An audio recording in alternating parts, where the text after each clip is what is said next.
Հունիսի 7-ի խորհրդարանական ընտրությունները ընտրություն են հանձնվելու և պայքարելու միջև։ Շարունակել հանձնվել մեր առջև ծառացած մարտահրավերներին,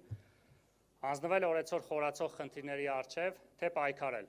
քայլ առ քայլ լուծելու այդ ամենը, պայքարելու ունենալ արժանապատիվ պետություն, ուժեղ ղեկավարություն։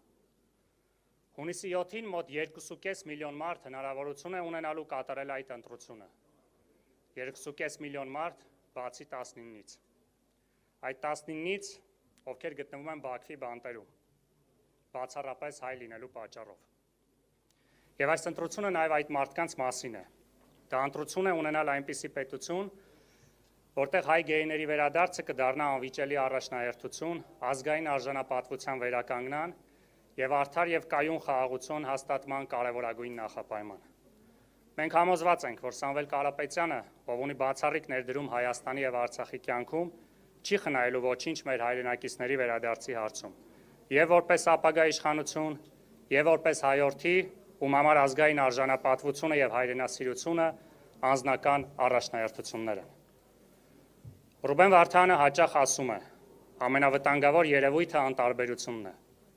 Հետևաբար մենք չենք կարող լինել անտարբեր մեր հայրենիքի ճակատագրի նկատմամբ և շարունակում ենք ստանձնել մեր բաժին պատասխանատվությունը։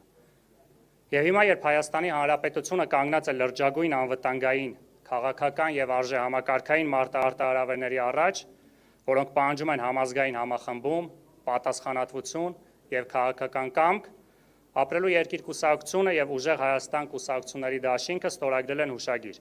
համաձայն որի միավորում են իրենց քաղաքական, կազմակերպչական և մարդկային ներուժը, առաջիկա խորհրդարանական ընտրություններին մասնակցելու նպատակով ձևավորելով միասնական օրակարգ և ապահովելով Ապրելու երկիր կուսակցության մարզային թիմերի ակտիվ ներգրավումը Ուժեղ Հայաստան կուսակցությունների դաշինքի շրջանակներում, վերջիններիս ընտրական ցուցակում ընդգրկվելու միջոցով։ Մեզ բարի երթ և հաղթանակ դեպի ապրելու և ուժեղ Հայաստան։